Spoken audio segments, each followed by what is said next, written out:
Board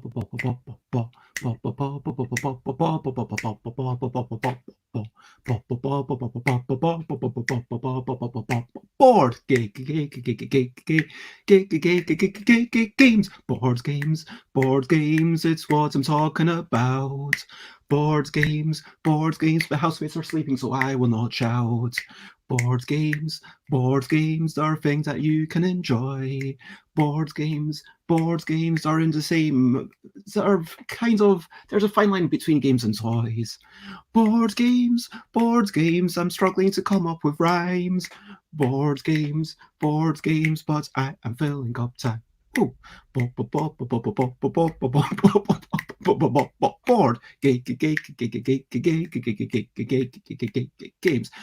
games, board games. It's what I'm talking about in the morning. Board games, and I'm starting it off with some singing. Board games, that's the way it's going to be. Board games, and now, hello, let's have tea. If you have tea, I mean, if you don't have tea, that's okay. I mean, I'm just drinking water. But whatever you are drinking, wherever you're sitting, I hope that you are having a decent day. And hello, Alan. It's lovely to see you. And yeah, I've just had my breakfast. I mean, it's only 3 days in, and I'm already finding myself excited to come along and just join in and talk to everyone. And yeah, I think this is why I'm doing it. So let's talk about what we are doing here. What is this whole Bezzy Breakfast Boardgame Blether thing? So start off with a bit of singing. I'm going to introduce the schedule, which is what I'm doing right now. I'm going to talk about something that I've enjoyed recently. I'm going to talk about something brilliant. And then I'll kind of maybe give a bit of overall stuff about what I've been up to, news, stuff I'm maybe looking forward to, and a game I played, because I have also played a game yesterday, because I seem to be playing a game every day. And then finally, for the bulk of it, I'm just going to blether on and answer any questions. If you have any questions to ask, then please just write them in the comments and I will definitely get to them, because that's what it is going to be about this weekend. So something I've enjoyed recently, I would like to talk about, hula hoops. Hula hoops. I mean, I've been spinning lots of hula hoops recently, and for a while it was like, okay, I've started managing to turn this way and then turn that way with the hula hoop spinning this way and hula hoop spinning that way. I'm like feeling a sense of achievement, do you know what I mean? And then I'm like, okay, what can I do next with the hula hoop?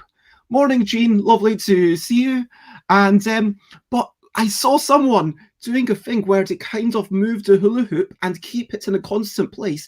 It's actually really difficult to do that. And then I was spinning the hula hoop and slapping my thigh whilst hula hooping. And it's just fun to try and challenge yourself a little, even if it's completely frivolous and silly like a hula hoop. Or maybe, I guess that's really what I've enjoyed, just having that slight challenge again, and whether it's drawing or whatever. And now let's talk about something brilliant. Now, when I talk about something brilliant, I want to talk about family. I mean, I know that not everyone is lucky to have a family the way I do. Like, some people are estranged and some people just don't get on. But yeah, maybe you can forge your own family if you're in that situation, and that's totally valid choice. But as for me, like, I do have family, mum, dad, like 3 siblings, and now 4 nibblings, 2 of whom are really tiny, and just seeing them kind of grow up and be part of our lives. And because humanity, it's about that connection between people, I think. I mean, the fact that I'm sitting here, I'm talking, but I don't feel really alone, because I see Alan in the comments and Jean, and it's really nice to have you say hello, and then I kind of wave, and then you can see me. But in the same moments, like, I don't know, are we going to be spending our, entire lives together? Well, maybe. I mean, maybe we will, but we don't know. Whereas I guess family, either the family that you're born into or the family that you pick yourself, having those relationships that you forge and then you keep together for your entire life, I think that is one of the most brilliant things. So I just want to give a shout out to, those strong connections that you can have. And it's actually, I was going to show you a little card that I saw, but doesn't matter. So what have we got next? So games that a game I've been playing. So what I've not played a lot of games yesterday, but I did get to play a variant of Mini Muckle again with the family. Now this is my two nibblings who are about 8 years old and 10 years old, as well as my brother-in-law, someone in Germany, parents, and it was a lovely thing to kind of play this simple word game where we're, sorry about that, dropping cards, just trying to show you in that game, it's all about trying to use all the cards. It's not the most difficult thing. I get a perfect score of 24 each time, and I'm looking forward to the day when my nibblings also get a perfect score, and then we can start playing some slightly more advanced games. And Mini Muckle, I don't play it with the full rules, because the normal rules are you subtract 1 point for every row and then you double your longest word. So it's all about getting that one really long word. But all we were doing was using 3 lines and trying to make as many words as we could on 3 lines and trying to see how many of the letters we could use, allowing ourselves to use up to 3 wild cards. Now, what this means is that everyone's able to stay engaged. And at the end, what I started doing was saying, okay, all the words that we made, now we're going to try and put them together in a few sentences into a strange story. And then you kind of have all these words that you've made with a word game. And then you, at the end, have to push them together. And so mine was, I saw lots of foes, and a mage said they would not help me as they roared. Have more diets, you are sinning, and I was cross at that person. Something like that. And that gives people a sense of expressing themselves. Anyway, I don't want to be always talking about my own games, but I think it's inevitable that I'm going to be playing a lot more about that. But what else have I been up to? And if you've got anything that you've enjoyed recently, if you've got anything that... Have you played any games yourself? Let me know in the comments. That way. Comments, sorry, I would get confused with the whole flipping and everything. But I was drawing some O's and P's yesterday. So that's some O's that I'm trying out, so more circular ones, more triangular ones, a hexagonal one. And then I tried some P's with like varying serifs and like little arrows. I quite like, I think that one's maybe my favorite, but I'm not sure. Tell me what you think. That's options 1, 2, 3, and 4. So that is something that I was up to, and I was playing. I managed to head out yesterday. I didn't manage to. It's not like that difficult to get out of the house, but I had reason to get out. I was going because our vacuum cleaner has broken down, so we really needed a new one. I went to pick one up because they said like delivery would take over a week. So I mean, the carpet's already dusty, and that's going to drive us insane. So went off, picked up a vacuum cleaner on the way, got to like a whole giant backpack full of stuff from the pound shop, and we've got a brand new vacuum cleaner. Going to leave it for like a day and a half just to lessen the chances. But that is what I've been up to, and that is the highlights of me and chatting to some people yesterday via Zoom. That was lovely. So now we've got to get onto the questions. So if you have any questions, then please just type them. Otherwise, I'm going to work through some questions that I've gotten before through Facebook. So Claire Payne, who's shared so many questions with me, and there's going to be like a Claire, So Claire Payne says, what game was the most difficult to produce from concept to physical product to sell, and why? Now, this, for me, obviously, it's asking about my personal games. And a weird thing about this is people sometimes ask me, how many games have you made? And in one sense, I've made you know, loads and loads. I mean, like, how many have I made? I don't know, because like there's so many games for the L deck. There's like 6 on this box. I guess I've made at least, if in terms of how many games have I made and then have mass produced, I guess there's 6 here. There's In a Bind Junior, In a Bind expansions, and Kitty Cataclysm. And does Kitty Cataclysm expansions, if the expansions count separately, I guess that's 11. But then there's all the things that are only available online, and I've put a lot of work into some of them. I mean, like, for me, but this is physical product. And talking about physical products, I mean, how many physical products do I have? Like, in one sense, it's only 3, because that's all In a Bind Junior, In a Bind expansions, Yogi Guru. That's all one thing. It's all one family.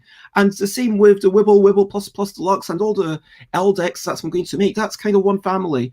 And Kitty Cataclysm and Kitty Cataclysm expansion. So let's just talk about broadly the first 3 things. So I'm going to say the most difficult was, so let's actually go through them one at a time.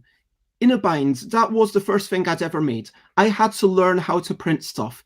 I had to make it myself. I had to work out that, yes, I can do this. I had to believe in myself. I had to go through the learning process of designing stuff and realizing, oh, wow, a simple thing sometimes is enough. That's okay. I don't need to be super complicated. That was a massive learning process. Now, Wibble, the eponymous game for the deck, was really easy to make. But then having the process of making a bunch more games and deciding how many was going to be in the box, I ended up with 5. And of the others, like Alphabetical went through some serious changes. First, like, it became a speed game, and then became, hey, wait a minute, there's enough going on here that I can just slow it down and everyone takes a turn to make their decision. And that's changed massively. By virtue of having 5 games in the deck, that was, a new process. That was a lot more to do. I would say that Kitty Cataclysm, the thing about this one is that I was just trying to, make something a bit better. But I would say that is probably the most simple one. I mean, I'm going to be honest. I don't, out of the things that I've had, they're all card games. I've never really pushed it. I'm sure that by the time I've finished Seize the Power, that will be the answer. That I will say, oh yeah, Seize the Power was a lot more difficult because there were all these other things involved. There were a lot more numbers to kind of compute. There were a lot more asymmetric possibilities, because that's all about discrimination and each character is very different.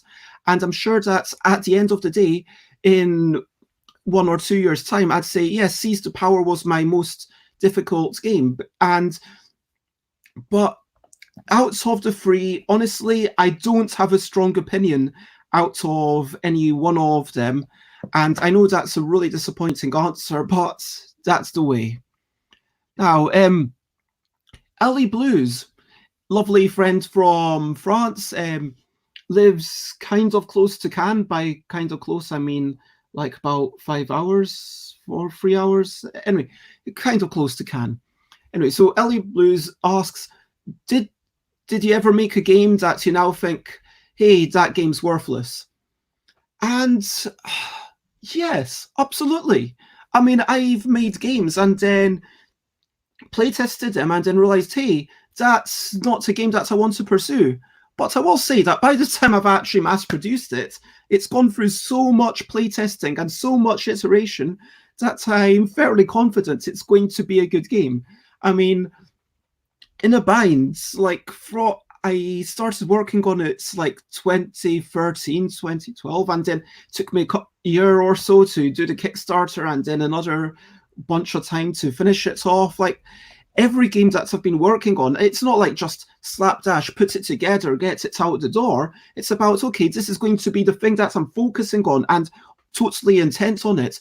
And then I carry on for a while until I'm like, yeah, this is something that I'm really proud of, and I believe that people will still be enjoying it for decades to come. I will wholeheartedly admit that I've made mistakes. Now, in a bind. There was one card in it that I thought that was terrible. The one card is right hand, right of right elbow. So basically, you've got your right hand, and you've got to put it to the right of your right elbow. Now, that takes you about 2 seconds or so to maybe understand if you're a little bit tipsy. Some people who were drunk didn't understand it at all for like 2 or 3 seconds, and then I had to, step in and explain it to them because it was uncomfortable. And I hadn't realised that. I hadn't realised the difficulty of saying to the right or to the left or something compared to above or below. And that's why in the yogi, it's just right hand above left hand. Now, similarly, in the original Wibble, which is not in this box, this is the redone version, the Wibble said, okay, you go to 4 cards, and when you've collected your 4th card, you also get the 5th one, and that's the bonus. And then I realised that that means that the kind of extra personal obligation is actually too much for the extra point that you, well, extra 2 points that you receive. But then when I changed it to say, hey, what if you stop at 3? Now you're getting double the points. So instead of being 5 versus 3 plus an obligation, it's 4 versus 2 plus an obligation, which is a lot better. And so it means that you're really motivated to work as hard as you can and shout those stuff. And even with Fable, I'm going to be honest, like the Fable, even in this box, sorry, can I get that to, yeah, here, the Fable in this box is not a Fable that I like anymore, because the Fable in this box involves having to start the sentence with one of the 2 letters on the card, which it got to, I think it was Kate, who's actually popped into the chat before, and said, hey, I misunderstood the rules. I played it slightly differently with my friends in German. We were playing in German. We played slightly differently. And I was like, oh, you misunderstood the rules, but that actually sounds quite interesting. Now, so there's this actual bit. Now, do you need every aspect of this game? And that made me really look at it from a fresh point of view. I mean, I'd taken, I don't know, a year, 2 years, I hadn't thoroughly analysed it. And sometimes, because we always get these new skills, new ideas, new world perspectives, look at a game and say, hey, can I change that? And so, but that's a far cry from thinking that they're worthless. I mean, I think that they were flawed. I think that even Kitty Cataclysm, I think it was Board Game Inquisition, and Antoinette. Antoinette kind of said, hey, these 2 cards, maybe they should be worth slightly less. And I had a big discussion. I was like, yeah, actually, those 2 cards, I am going to change numbers. Now, that's 2 cards in a deck of 55. I'm not like ashamed that I made them worth 3 Meowny, whereas they probably should be worth 2 Meowny. And it's such a small thing. It's a chaotic game. Most people aren't going to really feel the difference that much, but it might make a slightest bit of a difference for someone. So that's when I have the 2nd edition. It is going to be slightly different. And so, no, Ellie, I have not mass-produced any games that I now think are worthless. Conversely, on the other side of the question, I have absolutely made games that even within half an hour, I've realized, oh, actually, that's a terrible, terrible game. We play it, or even I think about it in my head and I'm like, oh, that would be great. No, actually, it's not good. And that's some of the skill that you've got to have to be able to invent a set of rules and then think in your mind, how would they be played? What would people be motivated to do? Yes, like some people are going to be playing, trying to get the most points that they can. Some people are going to be playing, just trying to do the most fun thing that they can do. And maybe that's messing up the game for everyone else. And to some extent, maybe that's just okay. Don't play with those kinds of people. Like ultimately, if you've got something where it's solitaire by committee, like Pandemic is a wonderful, wonderful game. But you've got the fact that it can be quarterbacked or alpha gamers, as people say, I think that that's a problem that is never going to be taken away without also taking away from what makes Pandemic and those sorts of games wonderful. Because the fact that in Pandemic, you can, without worrying about a traitor, just have a big discussion, and you can keep that discussion going for half an hour and turn what would normally be a like 40-minute game into a 2.5-hour epic game because you really analyze everything and you play it on the hardest mode and you're trying to eke out every possible percentage to win. I mean, that's a lot of fun. And I think that we can't, there are some negative qualities of games that to get rid of them, we would also have to get rid of parts of the joy. But then you kind of make up a set of rules and then you think, okay, how would people play this game? Think about it. Think about how would this game possibly subvert it? How would this game be turned from a thing that gives people a valuable experience into a thing that's maybe trite? Or is that the right word? Like something that you kind of keep doing and it's very obvious what to do each turn. Anyway, so something that maybe it's like, oh, I know exactly what to do. That's not interesting. I mean, what's the point here? And so, yeah, absolutely. I made games that are worthless. And that's part of the skill of being a designer. Whenever you realize that something's worthless or not, you can think of so many bad ideas every day because thinking through those bad ideas leads you to good ideas. And you just keep thinking of ideas and like some of them are better than others. And that's the way it is. Now, we've got another game, and I think that this is going to take a while to answer. This is, when I make a game, do I consider it as the final version? Do I wait for perfection? Or do I just try to make it as nice as I can, then consider it finished? Now, I guess there is always a restriction on how much time and energy you can spend on something. I mean, at a baseline, I've worked for multiple companies, but it is a reality that at a certain point, if you're doing something as a business, if you're working as a developer or whatever for a publisher, you might be able to say, well, I could guarantee that this game would be loads better. If you give me about a week, I'll be able to add this mode onto it. And at that point, the publisher will have to do a costs-benefit analysis. And they ask, well, I'm going to be paying you for this week of work. And is it worth the extra sales that I might get from this extra work that you've done? Now, that's a really sad way to think about it. I mean, in an ideal world, we would just be making the best games that we possibly can. But even if you, let's say a hypothetical situation that I didn't need to make any money, I didn't care about money, I just wanted to make the best game I possibly could. Now, what would be the best way to do that? The best way to do that would be to just publish the game and get it out there and get loads of people to play it and watch them playing it, because that is a better way than.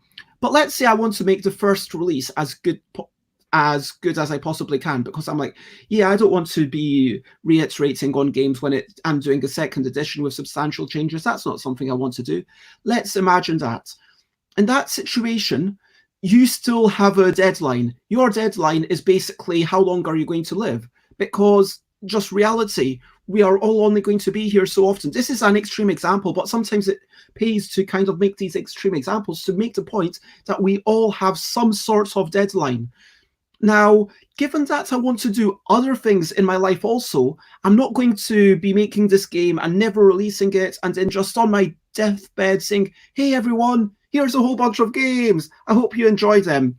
Because from a selfish point of view, I want to get a chance to watch other people having fun with these games. I mean, this is like incredibly selfish, but yeah, I'm making these games because I enjoy it. So I don't want to just put the games and, oh, I hope people enjoy them. I want to make the games and then, see people enjoy them and see if I was right or see if I was wrong. And it goes back to that thing about the pots. I'm sure that you've heard, if people have listened to Board Game Design Lab, a podcast, then, that's a lovely podcast. And Gabe always talks about this whole thing with the pot where a teacher had a class that they split into two halves. One class, they said, okay, you're going to be graded on one pot. The quality of that one pot is all that matters. So the other class, half of the class, they said, okay, you're going to be graded on how many pots you make. The number of pots you make is all that matters. It doesn't matter whether you make nice pots or bad pots, just as long as they can be called pots. And that's all that matters. And so in that instance, the really interesting thing is that the best pots, I should say, were made by the half of the class that was doing more pots, because they were having that experience. And it's not like you can just keep working on something ad infinitum and keep iterating and eking out those extra percentages to make it slightly better, especially if you're working on it yourself and you've got limited viewpoints. And so I would say that as I've released more games, as I've seen how people respond to it, I mean, the fact that In a Bind, it is a really simple game, but not because of the rules, but because of the actual instructions, it was a little bit too complicated because of the right hand, right of, right elbow thing that I mentioned. I mean, realizing how much even that slight bit of complexity that I didn't even take notice of the time, it took me playing it, demoing it as a finished product, and kind of showing it at shops, at conventions, at pubs. And then it wasn't normally at the conventions, it was normally at the shop and pub where people, oh, what does that mean? And I noticed that this one card was problematic. So that's why when Gigamix said, hey, can we make a version of Yogi, I would say, hey, yeah, absolutely. By the way, if you are buying this, there's these couple of things that I would suggest that you change from the instructions, and the other changes that they made were purely to do with the product design, which is really nice. Anyway, the point is that as I learned that fact, that's why when I got to Kitty Cataclysm, I was more willing to simplify it. And, you know, in that, it's just the steal, draw, donate, and that fills up, I would say, about 65-70% of the cards are only those keywords. And as you make more and more things, you learn more and more. Let's also talk about timing and deadlines, because that is such an important thing. So with In a Bind, when I first published it, when I first kickstarted it, I think it was summer 2014, and I said it would be out, I believe, January 2015. I think it came out actually in June, was when I finally got it to everyone. Now, I was drawing stuff, I wanted to make these really nice drawings, and I was worried. I had this bit of anxiety about, are these drawings going to be good enough? I finally worked through all the main drawings, which you can see on the back here, and then I got to the expansion cards, which I'd promised everyone. I was, oh my God, okay, what am I going to do for these expansions? Okay, I'm going to do it in a completely different style. I'm going to take a brush, take some ink, just do it in one quick pencil sketch, then go over it in brush and ink. Completely different style, and it'll look different and it'll be good because it's the expansion anyway, and that's how I justified it. And that was legitimately a good thing, that the expansion looks different to the original. But the point is that I said, okay, I've got this limited time. I have to get what I can done in this amount of time, because we all have lives. We all have other stuff going on. We can't just press a button and make the entire world pause forever. And perfection, as I like to say, perfection is literally unattainable outside of a mathematical construct. So let's say if you've got a game, like most games are based in maths. Let's say you've got backgammon. I mean, yes, there's randomness, but you can still say, okay, out of all the possibilities, I'm not saying that this is humanly possible, just that it is hypothetically possible. Out of all the possibilities, this is the thing that will give me the biggest percentage chance of winning this game of backgammon. That is a fine thing to do. I mean, it's a complicated decision, but there is a clearly best decision. There is some solution out there. Now, if you say, you know, what is the solution to 2 + 2? That's an extreme example. You know, there's a perfect answer. The perfect answer is 4. Now, if you ask, what should a P look like? Just because I've got these P's beside me, there is no perfect answer. It's possible that there's preferred answer. It's possible that maybe this little serif makes it a little bit more visually accessible, but maybe even within the realms of visual accessibility, even if that's what I say that I'm all about, then maybe some people see this one more clearly to identify it from the other letters. Maybe some people prefer this one, I don't know. And everyone has preferences. Everyone's different. And this is like an emotional question. This is a question of almost taste. And yes, you can say, okay, this, you can have extreme examples to say this is clearly worse than that, but even within that, there will be some people who find the worst thing preferable. And that's not to say, oh, give up, just make whatever you want and put it out there in the world. That's to say, well, just if you are ever tempted to think, well, I should be working on this one thing until, you know, the end of my life and pushing it out there and carrying it on for years and years and years, just remember that A, perfection is literally unattainable outside of a mathematical construct, and B, number two, that you do get better at making things by making more things. If you draw more things, you'll get better to draw more things. And yeah, so that's basically there's a third point of Ellie Blues' question that I do want to address. I will get to your questions, Alan. But the third part of Ellie Blues' question is like, what is a finished game? Now, I've talked to Richard Simpson about this of We're Not Wizards. Oh, I want to give a shout to We're Not Wizards. I just saw that they released a podcast with me in it. And anyway, they're normally a really good podcast anyway. The one with Ben Maddox was also interesting to listen to. But I spoke to Richard Simpson of We're Not Wizards about that, in my opinion, a game is never finished. Let's look at Yogi. I mean, Yogi, okay, it sold a lot of copies. You might say, okay, that's finished. But even there, like after it had sold like tens of thousands of copies, we were saying, hey, the card that says right hand above elbow. And this was actually the publisher saying to me, hey, what do you think about instead of right hand above elbow, we changed it to be right hand above right elbow. Now, that doesn't change it functionally. And, you know, there's a, you know, it's still not proper English. In proper English, you'd write something like, keep your right hand above your right elbow. That's how it should be written. But the whole point is note form. You've got to be a bit more brief because people don't want to read full sentences in that kind of game. And then the question is, oh, should we have the word right? Should we not have the word right? And that's an ongoing decision. And games do not need to be finished ever. We can continue improving games forever and ever. And the fact that we do get games like, I love the fact that Serlin from Serlin Games, who made yeah, look them up, Puzzle Strike and other stuff. They make a game and then they come up with a whole second edition and say, hey, given the tournament quality, like we've run tournaments, we've noticed that these things are slightly odd, we're going to make these changes. And I think that's such a brilliant thing to do. And it's completely honest, basically saying this is the best possible version of the game I can make right now.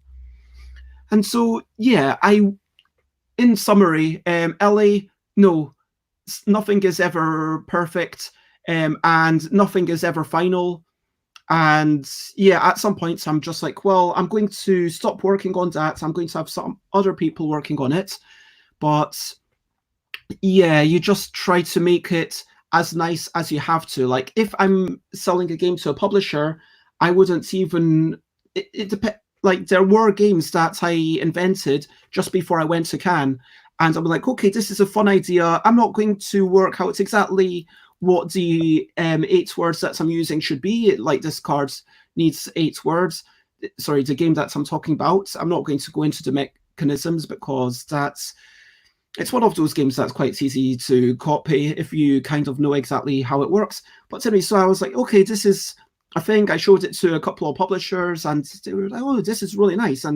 But exactly what the graphics should look like, exactly what those 8 words should be, that's for them to work out. It's not for me. But I've given them the basic thing and it's as good as it needs to be. That's the thing, that you make it as good as it needs to be, given your role. Like, am I a designer? Am I a developer? Am I doing everything? Because frankly, it's, yeah, only Kitty Cataclysm and the Eldic are now under my entire jurisdiction. So Alan Outson, again, thank you very much for watching along and having you here with us. It's lovely to see you.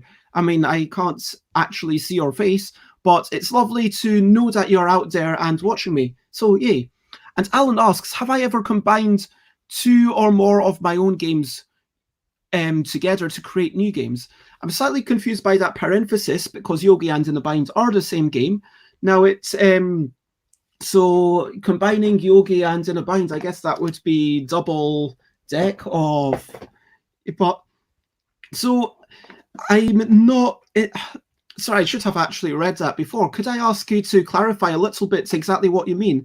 Because do you mean literally like using the cards of 2 games and putting them together? I mean, I know that Russ made a game where you've got to play Yogi, and in every turn you draw one of these cards, and then you have to make a word. But I quite like, yeah, it's like as soon as you're making an expansion, as soon as you're asking people to have stuff, then you're narrowing down the audience. And if I say, hey, here's a game where you need this and you need this, that's a lot to ask of people. I mean, I'm already making so many so yes, I guess you mean I am on the right track. That's what. Okay, well, in that case, no, because I'm even. Let's talk about game systems, because this is kind of related. So Wibble Plus Plus, as it used to be known, or the LDEC as I'm calling it now, is a whole bunch of games. And I have never felt like, oh my God, I cannot make games using this. If I found myself, I mean, and I can make so many games with this. I've got to write down the rules of it. If it's from the point of, let's make some more content for people to enjoy. This is what I always wanted this to be, that you have one of these boxes or one of the original boxes, and then it says, hey, these are some games, but each year you can go to my website and there will be a brand new game that's, in my opinion, really good, like the headline games. And that's now Wibble, Alphabetical, Grabble, Fable, Phrasal, Couple, Mickle, Categorical, which is and this year it's going to be Puzzle, which is a solitaire game. And if you're interested in playtesting Puzzle, then let me know. And as well as that, I've got all the other games. So like other people are pitching in games, and I'm making roll and write games right now that are, well, flip and write games based on the LDEC that people are enjoying and online. That I'm playing with a lot of other people, that I'm playing with family, and that I've seen other people printing out the really rubbish Comic Sans version just so that they can start playing this thing in times of isolation. And I'm going to have I actually saw that Denim just sent me new LDEC print and play cards, which I'm going to put up for some amount of money. And the point is that with those cards, that's meant to be the key, that you have the LDEC, and then I keep sharing new games with you. That's meant to be the thing, that it's meant to be flexible. Now, I was working on the game, a game wherein you blether, and if I one day get enough likes, I will read out the entire title of this game. But anyway, a game wherein you blether, a Scottish reading to talk on the boss rate without necessarily making very much sense, involves cards that have, as an example, so this is the entire deck. So each card has 2 words on each side and a little sort of key thing. So exercise and hats are the possible topics, and the possible keywords that you have to use in your blether are ability, enjoy, march, or roll. You need to use 1 word from each card. Now, this is a game that, okay, you see cards with 4 words on them. Hey, there's a lot of other games that possibly could be done. And people saw this and said, hey, you could make this other game. And I'm like, yeah, I could, but it might not be ideal, because there is issues with game systems. There are issues that as soon as you make game systems, it's making the individual games possibly not as good, because you're it's kind of like you're balancing things. I mean, let's be honest. If I made a deck that was just for Wibble, and there was no intention of playing any other games, then why would I have the indices? That's completely pointless. Why would I have the numbers? Again, that's not at all required for Wibble. And would I have the borders? Maybe, but I wouldn't have like 6 different suits. I'd just have like one sort of elegant border that's maybe a bit more intricate. It would be completely different. It would have been made specifically for that one game, and it would be better for Wibble, because frankly, when you've got playing Wibble, these little bits here are just distractions. But then conversely, if you've got a game where you're holding the cards in your hand, then suddenly you're able to do that, to see all the letters, or indeed that, as you wish, if you spread your cards the other way. And if you're playing a game where you need to know how many P's, or you need to divide the things by number, you can sort of do that. And my point is that I made compromises. And as soon as you want something to be multifunctional, you always have to make compromises. And yeah, if you're making something that's, you know, specifically for this one game, then you do get innately more theme there. I mean, let's look at Cheapass games. Cheapass games, back in the day, so I'm not going to reach out and grab the book. Actually, yes, I am. If I can find it within 2 seconds. No, never mind. Sorry about that. So Cheapass games worked on games that basically just had cards and a board. The idea being that you already have your own money, that you already have other stuff, and hey, you can play this game really easily now. You use your own pawns, use your own tokens, because that's stuff that you probably have lying around, and why charge you more cash than we need to? And that's a really interesting business model. So that relates to the notion of a game system in a way, because as soon as you're using pawns and stuff for different games, they have to be generic. And let's say you had a Cheapass game with specific pawns, then they would clearly be a little bit more different. And that's why you have a game like Kill Dr. Lucky, where originally it was a Cheapass game. It was sold for, I think, $3 or $5 at most, and you had to supply your own pawns and stuff. And then they came up with a deluxe edition, which is in a proper box, and you get like little themes like characters and stuff, and it's more immersive. As soon as you can start bringing in your own art, it's like, this is a different game. And let's also, the other problem is, like, Andrew Dennison made the point that for them, it's about the visual appeal of the game. I show you this, and in a flash you can say, oh yeah, that's in a bind. And I show you a couple of cards, and you say, oh, that's probably Kitty Cataclysm, because it looks different. There's visual difference. But then if you start playing multiple games with the same components, then you lose so much. And I'm not saying that that isn't a good game. I have had so much fun playing games with generic components, with playing cards, with dice, going online and playing games by Richard Garfield.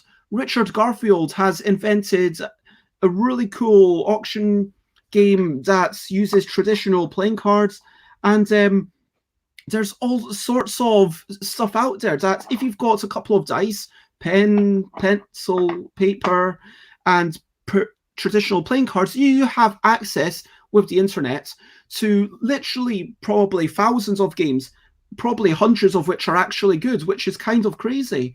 And what's the point in buying a game, you could ask? Well, the point in buying a game is that, you know, these games are going to maybe have a bit more variety. There's more possibilities once you start putting information on the cards. There's more things that you can do. And so really, at this point, if I'm doing something for artistic expression and wanting to make it really accessible to everyone, I would be far more likely to either use basically generic components and say, hey, this is the stuff that you use, and please have a go at it, or indeed make a game and then put it up for free, like I did with a game called 2016.A. Terrible title. It's a game about memory. It's for exactly 2 players. If you want to go of it, it's available for free on my website. Anyway, so I'm likely to either do that or make a game for the L deck. If I'm making a game using new components, then I'm going to want to make new components, because it's kind of like, hey, here's a new thing in the world. And I guess, why do I do that? It's partially for, there's definitely a bit of ego in there when I think about it. I mean, the fact that even with this, there are 3,000 boxes that look, yeah, I think, is it 3,000? I think it's 3,000. Yeah, I printed definitely 3,000 and something boxes that look very similar to this, although the first 1,000 weren't shrink wrapped. And that's like a source of pride. I mean, yes, I've still kept back a few of them in my home because I want to have a few to kind of give away for competitions, and also down the road, if I,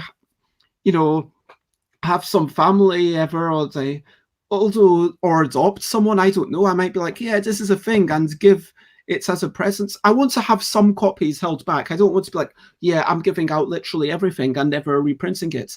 That's, something that Stuart Garside did and got very sad about, because they literally sold their last copy, at which point, that's going to, your last copy, even your last 10 copies, is going to be more meaningful to you as the designer / self-publisher than to anyone else, I believe. And yes, similarly, if I make a game wherein, okay, you're racing little cars around a table, and like the cards represent the cars, that's something that I had the idea of ages ago, and I couldn't quite get it to work. But also, did I notice that Laser Space Riders, that big game from the Greater Than Games, the one I mean, where you're kind of like Tron cycle type things. And so with that game, I bought it, and that did it really well. And I was like, well, someone else has done it really well, but maybe there's scope for a budget version. And I would prefer to print some decks and even sell them, like go back to little tuck boxes as a budget thing, maybe even half-size cards, I don't know. And say, okay, this is a cheap game, have it for like £5. I mean, that would be an interesting business model, and I would enjoy doing that and having the satisfaction of having, my more art. Because for me, I guess there is a bit of artistry. Like, there's this whole thing from Eric Lang, where Eric Lang talks about, why are you making games? There's the business person, you're making games to make money. Yes, the games that I made before Cannes, where I pitched them, those were absolutely for money. And the fact that I sold in a bind, that was absolutely for money. Then there's the rock star element. And that is something that I absolutely enjoy. And yeah, there is a bit of that. There's a bit of, oh, if I've got something with my name on it, if I've got a box with my name on it, it makes me feel more important. It makes me feel more like a big shot. And then there's also the artistry element. So I would make a new game and have new cards and feel like, okay, I've put a lot of work into this, because I am someone who does not literally everything. I mean, and more, I'm wanting to move away from the file management side of things and get someone to come in like once every couple of weeks, just for a day, to kind of help me scan stuff in and put it into files and do the stuff that I'd rather not worry about, whether that's Chris or Denham, both of whom helped me make the print and play versions of my games. Anyway, so working on, and like, yeah, working in Tabletop Simulator, like I got someone else to help me make. Gareth Jones helped me make Seize the Power in Tabletop Simulator, which is going to be available soon.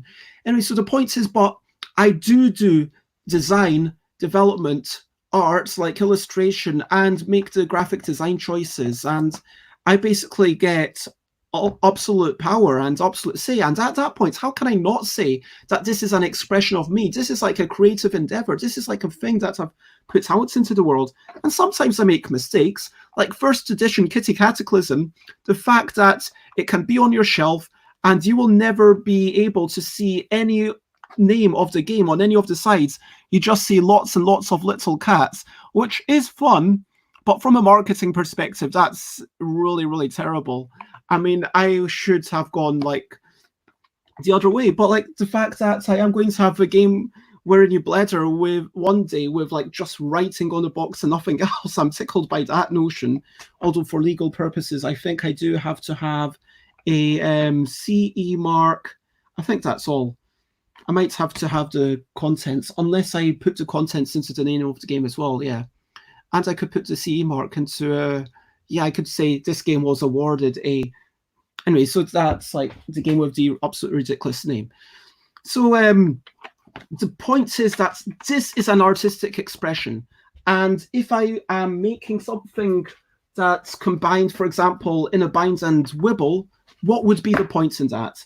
Am I doing it to make games available to more people? Sorry, just a second. I'm having to plug my laptop in. I did not realize it would go down so quickly. There we are, all good. My laptop is plugged in again. So why would I do that? Is it to make it more available to people? In which case, I'll just say, here's a thing for this. Like, I have offered people a free expansion for Kitty Cataclysm or more games for this. And maybe one day I'll kind of release my economic auction game version of In a Bind, which is completely ridiculous and more of an art piece than something I think there'll be any crowd for. But I guess that's the thing. So no, I have not done that, and I don't think I necessarily would. Hello, John. It's good to see you, JP. And John says that they're enjoying the show. Hello, Bez. I'm enjoying the show. Do you have any favourite creative habits, routines, or rituals? Oof. Creative habits or routines or rituals. I guess that's... Yeah, what is creativity? I mean, yeah, I am kind of partially dodging the question because I don't know how to answer that, and partially, yeah, I'm trying to give myself time to think. I mean, and I'm trying to take you through my mode of thinking, like, what is a creative habit? I mean, a creative habit or routine or ritual is presumably something that has something to do with creativity, which asks the question of what is creativity? Now, creativity, to my mind, is taking things that are seemingly disconnected and smashing them together, being like, okay, how about pancakes and smiley faces? Okay, let's have a pancake with a smiley face on it. Like, if you had a pancake and it had a smiley face, we don't think, oh, that's the most creative thing, but we'll be like, oh, that's a little bit more creative than just a pancake with the stuff on the center. And now let's have a pancake with a smiley face and dice. Maybe the pancake, imagine like if you had a pancake and then you kind of folded it, maybe with toothpicks, into kind of cube. Maybe it's draped. And then maybe you put spots on it with chocolate and then get the chocolate to cool down. And you could totally make the pips on the dice. I mean, it would be pretty hard work. But then you'd see that and then you'd be like, wow, you made a kind of dice-shaped pancake. That's really impressive. And so I think that's creativity. It's kind of about having disparate things and then boom, boom, boom, smashing them together. You know what I mean? I hope, so routines, habits, or rituals, like that's kind of, I guess it's like, where do you get your ideas? And this is something that, again, Gabe Barrett asked in their book, and it is quite a nice book. I'm in it. I don't get any cash back or anything. So Gabe Barrett has a book where they ask a bunch of people like something like 12 questions, and then everyone answers them. And one of those questions is, what do you do when you're out of ideas? And for me, I think that it's important sometimes. So restriction, this is kind of trite. And I feel it's kind of trite because I say it so often, but Mark Rosewater often says, restrictions breed creativity. Now, we say that, but we don't always understand the full impacts of that statement. Now, firstly, this means that's a blank page. Whoa, what do you want to do? It's like, yeah, what do you put on a blank page? But then if you want to do a piece of art, let's say I draw that. Then I've drawn that. And now I'm like, oh, maybe that's a little face. I don't know. And now I draw a little face. It's kind of, it was enough to get me started. Like the nose was just completely random. It was just something that came from my hand. Whereas if I started again, if I do that, okay, what's that little line? I don't know, maybe it's a tree. Maybe it's the start of a tree. It just kind of looks like a tree. And that sort of practice, having some starting point and thinking, what would you do with it? Taking it to its natural conclusion. I think that that's a really good exercise. And thinking, when people talk about design briefs, And I don't think that people appreciate the value of them, even when it's a personal project. Even if you aren't working for anyone else, maybe have a sort of design brief. Let's say I want to make a game to show my love and appreciation for McCall, who probably doesn't watch the show, but McCall used to live with me, and then they were living in the same room as their partner, and now they're living a bit further that way. I'm actually going to see McCall today, so that's something I'm looking forward to. Like, we are going to keep our distance. Anyway, let's talk about that. And we've been seeing a lot of each other, like on the Zoom, and yeah, it's all about the Zoom and the WhatsApp and the hoity-toity. But anyway, back to the point. The point is, let's say I want to show my love for McCall or anyone else. It's like, okay, what do I want to do with this? It wants to be simple enough that McCall can play it. It wants to be the kind of game that McCall will enjoy. And it wants to be somewhat personal to McCall. So then, what features of McCall can I play around? Okay, let's talk about what McCall likes. I don't want to actually follow this thought exercise too much, because then I'll start let's talk about if someone were doing one for me, it would be like, okay, what does Bez like? Bez, if we want to make something similar to Bez, then maybe there's a lot of in-jokes. Maybe there's a card in the game that's called In Your Mind. And there's a card that says bogey and Mitzi cataclysm. And like, I would be amused by that. So if you want to make me a game, these are the ideas that I'm giving you, and that would be a lovely thing to do. Then it would be like, okay, what kind of complexity is Bez able to understand? Well, that's not much of a restriction, because frankly, at the points where you've played Mega Civ and all the not all the 18xx, just like a couple of 18xx's. But yeah, I understand games. That's not going to be a problem for you. But what kind of games will Bez actually be able to play? Now, let's see. Bez is a busy girl, and she's kind of, okay, Bez is maybe trying to play games that are quite short, and maybe Bez likes games that they can play with their housemates, and so you've also got to now think about the housemates. And so it's all about the target audience and thinking about that and really empathizing. So going back to the game that I was making for Can, again, I'm not going to tell you about the end result, but I'm going to tell you a little bit about the process. So my process was, okay, what kind of game are people publishing now? Go to Nuremberg, I looked at everything, I just saw everything and got so much energy. That's like a routine. And sometimes I read through things on Board Game Geek, I'm just interested, and I read about new games. But then it's also about, hey, both because I might really want those games, I might want to play them, but also, hey, if this is a new aspect that's going on in gaming, and it feels like, from what I saw in Nuremberg, the big new thing that's coming out of Haba is kinds of tiles that you slide underneath things. So it's kind of like in Chocolate Factory, where you've got tiles that are kind of in little gutters that you slide along, but you've got them underneath things, and then you've also got little holes where things can pop down. It was a really cool new mechanical thing it's like a bit of mechanical engineering, basically. And it's like, oh, wow, this is a cool thing that they've got now. But what is going on? What would people like? And it's like, okay, this is a game that people can generally enjoy.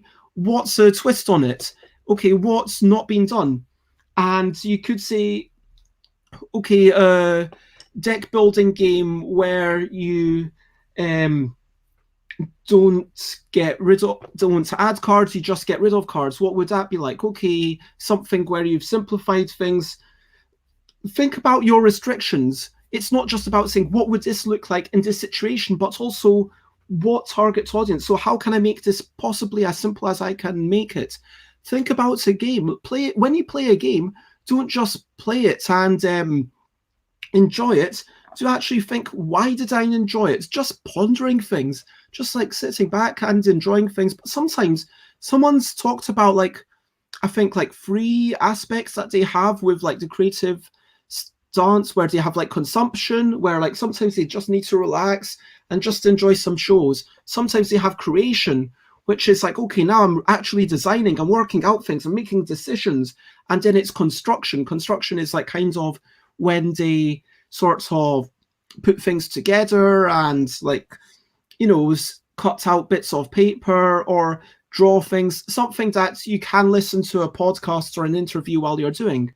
And what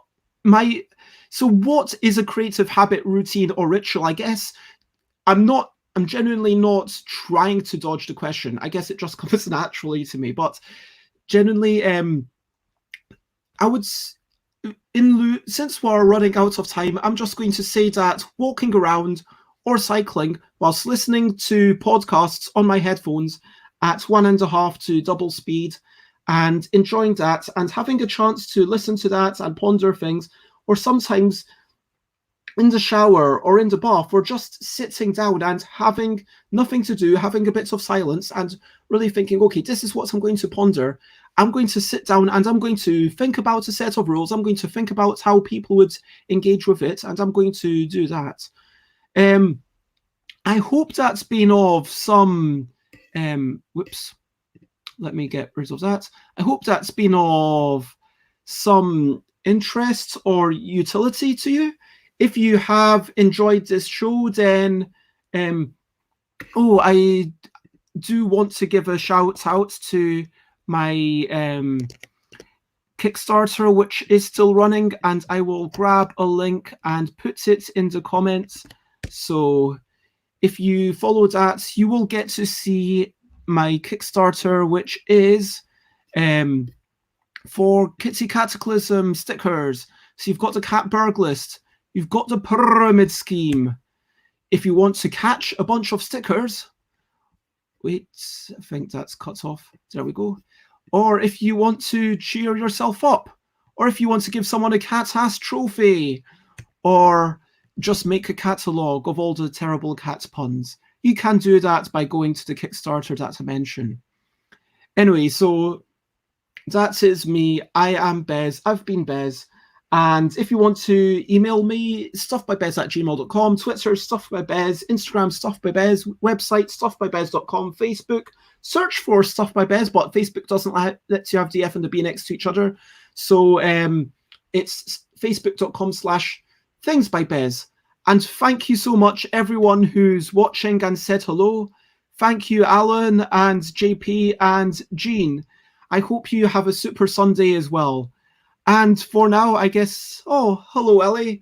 And I guess all that's left to do is to say bye, bye, bye, bye. This is the goodbye song. Bye, bye, bye, bye. Thank you for watching along. Do, bye, bye, bye, bye. This is the goodbye song. Bye, bye, bye, bye. Thank you for watching along. Do, bye, bye, bye, bye. This is the end of the show. Bye, bye, bye, bye. And now it's time for me to go. Bye, bye.